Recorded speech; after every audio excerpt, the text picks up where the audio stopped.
आप लोगों में से कितनों को जानकारी है कि उत्तर भारत में क्या हो रहा है 3-4 दिनों से? क्या देख पाने में सक्षम हैं आप कि पृथ्वी जो है वह कुपित है मनुष्यों पर। पृथ्वी जो है वह रुदन कर रही है प्रकृति के माध्यम से, और यही पृथ्वी जो है, धरती जो है, वातावरण में को विषैला किए जा रही है। यह और कुछ नहीं है, केवल और केवल मनुष्यों के जो कर्म हैं, या उसे कहें दुष्कर्म जो मनुष्य करता आ रहा है, उसका एक रिटर्न गिफ्ट है प्रकृति के द्वारा।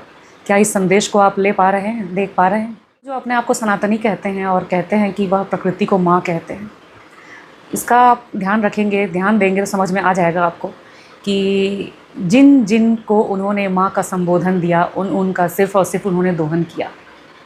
चाहे धरती माँ ले लो कचरा फैलाने के लिए, चाहे नदी ले लो दूषित करने के लिए, हर दिन सतत।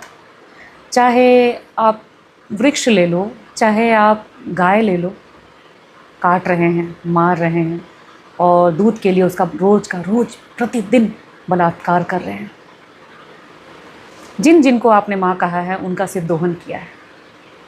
माँ का अर्थ ही है कि आप उसे निचोड़ लें, पूरे से निचोड़ लें, जितना उसके में प्राण बचा है सब खत्म कर दें।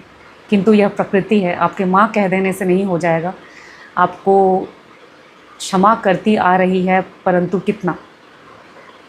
अब तो मिल रहा है ना आपको विषैले गैस, ये जो रोग आपको हो रहे हैं प्रतिदिन, इतना जो मर रहा है व्यक्ति हर दिन, गर्मी के चपेट में आ रहा है वृक्षों की कटाई के कारण, और ग्लेशियर्स जो पिघल रहे हैं प्रतिदिन। आप देख रहे हैं कि यह कोई पिघलना नहीं है, यह रोना है प्रकृति का।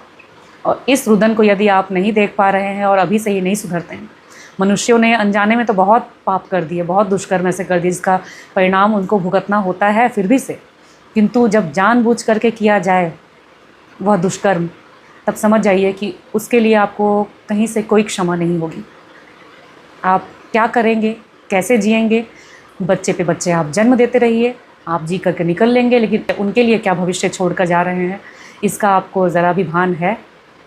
अपने आप से प्रश्न करिए, क्या बच्चा करना अभी इतना आवश्यक है? यह धरती लोक नहीं अब रही, अब यह सिर्फ़ और सिर्फ दंड के लिए एक प्लेटफॉर्म है आपको मिला हुआ, जहां आप जिएंगे तो केवल और केवल दंड जिएंगे। अब आनंद के लिए आपको कुछ नहीं करना है, आपको मिलना भी नहीं है, आप उसके भागीदारी हो भी नहीं सकते। बस प्रतीक्षा कीजिए और अपना दंड भोगिए।